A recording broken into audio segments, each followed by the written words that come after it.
Muy buenas noches, mi nombre es Yaril Guadalupe Burgos Quintal, soy estudiante del Instituto Comercial Bancarios, cursando la licenciatura en Derecho, séptimo semestre, cuarto año.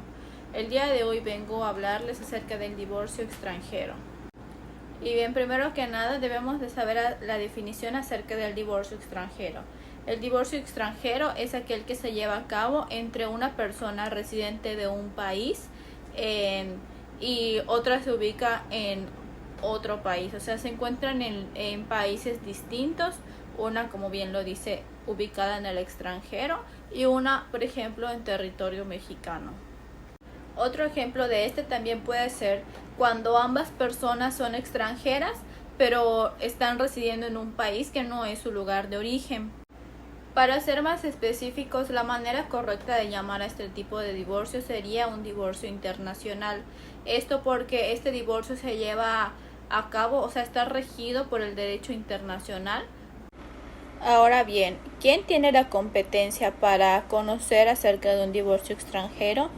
Pues la ley nacional especifica que tiene que ser un tribunal mexicano.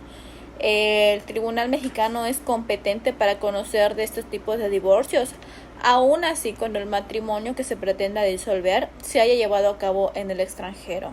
Esto quiere decir que ni una ley mexicana establece que el tribunal competente sea del lugar en el que se contrajo el matrimonio. Es decir, no se reconoce competencia exclusiva extranjera para disolver estos matrimonios. Puede ser también en tribunales mexicanos. Ahora bien, ¿se lleva a cabo un registro acerca de estos divorcios?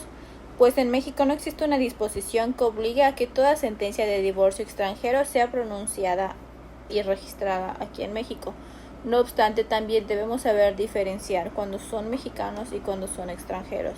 Para tal efecto encontraremos tres tipos de registros, que son el primero, en el caso de los divorciados que sean de nacionalidad mexicana. Estos podrán dar cuenta de su divorcio ante la oficialía del registro civil si se desea dejar constancia en su nuevo estado civil. De igual forma, como segundo punto, tenemos que, de acuerdo con algunos convenios consulares, el cónsul mexicano acreditado en el extranjero podrá registrar divorcios efectuados conforme a las leyes del estado receptor. Un ejemplo de esto sería un convenio consular celebrado por México y la República Popular de Bulgaria. De igual forma, la Ley General de Población menciona que solamente se debe encontrar un registro en el Registro Nacional de Extranjeros acerca de los divorcios que se lleven entre mexicanos y extranjeros. Ahora bien, ¿cómo se da el reconocimiento de las sentencias en el divorcio extranjero? Pues desde la perspectiva procesal deberá advertirse que un divorcio no implica necesariamente una ejecución coactiva. Esto se refiere a que no se conoce como una sentencia constitutiva, ya que para los divorciados extranjeros, pues es un estado civil diferente. El simple reconocimiento por parte del juez mexicano bastará para darle validez al divorcio extranjero en México. A esto se le conoce mejor como una homologación. Ahora bien, en lo que se refiere al aspecto sustantivo, es posible que el hecho de reconocer un divorcio autorizado en el extranjero pudiera implicar un reconocimiento de fraude contra la ley, porque en México no tenemos conocimiento de que se haya rechazado un divorcio decretado en el extranjero. No obstante, claro, los jueces y las autoridades siempre deben cuidar que no se ofenda al orden público mexicano o que se burlen de la ley nacional. Ahora, ¿cómo es que entran en acción los tratados internacionales en un divorcio extranjero? Pues esto claramente es a través de las sentencias, procedimiento, etc. Vamos a hablar acerca de la Convención Interamericana sobre Exhortos o Cartas Rogatorias. Para exhortos y cartas rogatorias expedidas en actuaciones y proceso en materia civil o comercial, por lo que los órganos jurisdiccionales de uno de los estados parte y que tenga por objeto: número 1, la realización de actos procesales de mero trámite, tales como notificaciones, citaciones o emplazamientos en el extranjero. Como segundo punto, también tenemos la recepción y obtención de pruebas de informes en el extranjero. Cabe aclarar que esta convención no se aplica a los actos que impliquen a ejecución coactiva. Otro tratado internacional también es la Convención de las Naciones Unidas sobre el reconocimiento y ejecución de sentencias arbitrales extranjeras. Esta fue firmada el 10 de julio de 1958 y fue promulgada el 22 de junio de 1971. En esta convención se aplica el reconocimiento y la ejecución de las sentencias arbitrales dictadas en territorio de un estado distinto de aquel en que se pide el reconocimiento y la ejecución de las sentencias arbitrales dictadas en territorio de un estado distinto de aquel en que se pide el reconocimiento y la ejecución de dichas sentencias.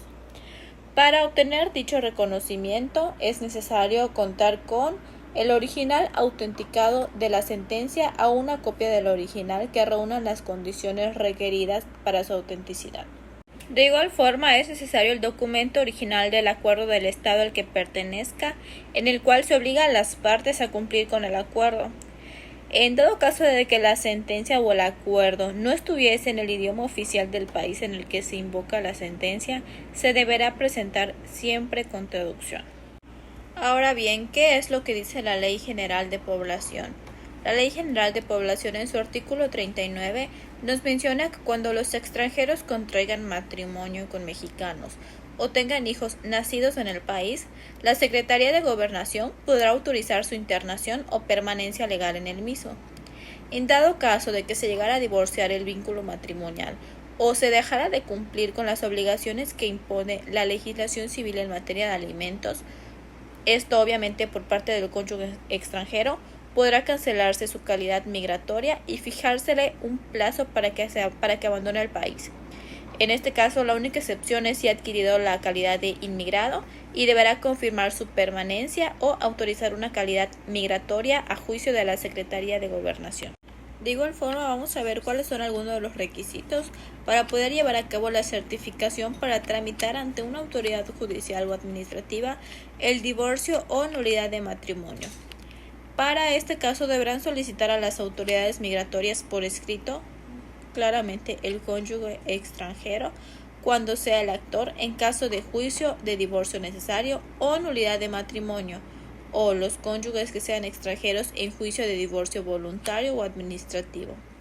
Únicamente se expedirá a los extranjeros cuando el domicilio conyugal se hubiera constituido en territorio nacional y posea la calidad y características migratorias siguientes: no ser inmigrante, asilado político, refugiado, estudiante, ministro de culto o asociado religioso, visitante distinguido y corresponsal, ya sea migrante e inmigrado. Ahora bien, la certificación se otorgará con una validez de 90 días a partir de su fecha de expedición y no se requerirá la certificación a que se refiere este artículo en los casos en el que este mexicano o mexicana sea el actor, tratándose de juicios de divorcio necesario o de nulidad de matrimonio. De igual forma, esos requisitos se encuentran dentro del manual en comento en el punto TMA-D-54, los cuales son formato oficial de solicitud de trámite migratorio, debidamente contestado y firmado en original y copia. De igual forma, el original para cotejo y copia de las páginas del pasaporte vigente del extranjero. Y como tercer punto, el original y 2 copias del pago de los derechos correspondientes por el servicio migratorio solicitado.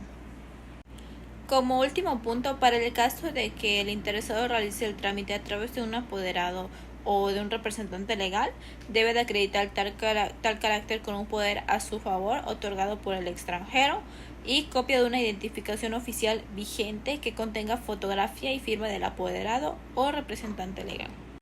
Y ahora, ¿qué pasa con los hijos después de un divorcio? ¿Qué pasa con los alimentos después de la disolución de este matrimonio? Pues en la ley aplicable para determinar quiénes tienen la calidad de acreedor y deudor, en una situación como esta, los jueces mexicanos tendrían que resolver la duda respecto de si aplican el derecho mexicano o el del país donde se encuentra alguna de las partes. Existe un ejemplo que es la convención firmada entre México y Uruguay que dispone que se aplicará la ley más favorable. Para que este tema sea más entendible, pondremos un ejemplo. En el caso de que un padre residente en México sea demandado por el pago de alimentos para su hijo menor que reside en Guatemala, Para establecer el monto de la pensión, el juez podrá consultar el derecho guatemalteco, así como también deberá consultar el mexicano y debe elegir el más favorable. Elegirá en este caso el derecho mexicano para fijar el monto de la pensión alimenticia. Ahora hablaremos sobre el procedimiento para la obtención de los alimentos. Como tal, no existe una ley interna mexicana o un procedimiento especial para la obtención de alimentos. No obstante, la Convención de Nueva York sobre la obtención de alimentos en el extranjero establece dos tipos de procedimientos, los cuales son: el procedimiento mediante el cual una institución intermediaria se aplica cuando en un estado se encuentra al acreedor alimentista y en otro al deudor. En el estado en el que se encuentra el deudor alimentista se reconoce lo que se denominan instituciones intermediarias. En el caso de México, en este caso se encuentran representadas por el Sistema de Desarrollo Integral de la Familia, que es el DIF. El demandante deberá presentar a la autoridad remitente la solicitud encaminada para la obtención de los alimentos de parte del demandado. Las pruebas que para tal efecto se presenten serán establecidas en el estado en el que se ubique el demandado, y la autoridad remitente transmitirá la solicitud y los documentos anexos a la institución intermediaria en el estado del demandado. Al recibir la solicitud, la institución intermediaria procederá a obtener el pago de los alimentos reclamados. Podrá hacerlo ya sea mediante transacción o ejercitando las acciones judiciales necesarias. Puede ser un exhorto o carta rogatoria. Mediante estas acciones, la institución intermediaria podrá presentar las demandas que sean necesarias y continuar el proceso correspondiente. También podrá ejecutar la sentencia pronunciada en el extranjero o cualquier otra decisión judicial, como el caso de las medidas cautelares son un ejemplo. En cuanto al derecho aplicable en el estado requerido, este será el mismo del estado incluido su derecho sustantivo, como el del derecho internacional privado. Pues con esto finalizamos. Espero que este video haya sido del agrado y sobre todo que tenga realmente las aportaciones necesarias. Primero que nada, también quiero dar el crédito a la lectura de los divorcios extranjeros de la licenciada Erika Isabel Pichardo Paz. Muchas gracias por la atención.